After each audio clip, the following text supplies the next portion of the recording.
নমস্কার বন্ধুরা, Sushma kitchen blog থেকে সবাইকে স্বাগত জানিয়ে আবার একটা নতুন ভিডিও নিয়ে এসেছি। তা দেখো, আমরা সুন্দরবনে এসেছি। তা সুন্দরবনে ঘুরতে এসেছি, জঙ্গল ঘুরতে। তা দেখো, এই যে জঙ্গলের কাছে দাঁড়িয়ে আছি, এখানে কতগুলো নৌকা আছে। এই নৌকাগুলো সবই রং করা হচ্ছে।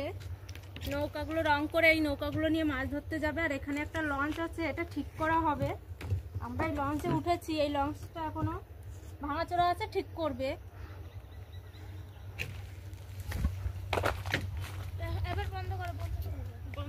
বন্ধুরা, এই যে পিছনে একটা জোলা আছে, এখান থেকে মাছ কাঁকড়া ধরা যায়। এখন জল নেই, মানে এখন জোয়ার না, ভাটা। এখন এখানে জল শুকিয়ে গেছে। আর এখানে এক দাদা ভাই দেখো নৌকায় কালার করছে, মানে আলকাতরা লাগাচ্ছে। দেখো কিভাবে আলকাতরা এখানে আগুন দিয়ে গরম করে নৌকাটাকে কালারিং করছে।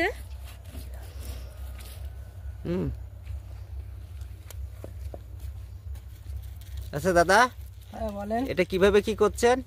এই আলকাতরাটাকে আগুনে গরম করে ফুটিয়ে ভালোভাবে গরম অবস্থায় নৌকায় লাগাচ্ছি, যাতে রংটা অনেকদিন থাকে এবং নোনা না লাগে। এর জন্য গরম করে দিতে হয়। এটা কি আপনার নিজস্ব নৌকা? হ্যাঁ, এটা আমার নিজস্ব নৌকা, মাছ ধরার নৌকায়। কালার হয়ে গেলেই, শুকিয়ে গেলে পরশুদিন নামিয়ে দিব। নামানোর পরে মাছ ধরতে যাওয়া হবে। কত দূর যান? আমরা যাই দুদিনের পথ বিদ্যা নদীতে। কি কি মাছ ধরেন? বসিতে বিভিন্ন রকম মাছ এবং ওই ইলিশ মারা জাল আছে, প্লাস্টিকের জাল, ফাঁস জাল। ওই জালেও অনেক রকম মাছ ধরা যায় আমাদের। কয়েকটা মাছের নাম বলুন তো। কি মাছ? ছেলে, জাবা, ভেটকি, ভোলা মাছ। তা আপনাকে বরফ নিয়ে যান না? হ্যাঁ হ্যাঁ, আমরা বরফ নিয়ে যাই। এই মাছটা নিয়ে কোথায় বিক্রি করেন? এই ক্যানিংয়ে চালান হয় আমাদের।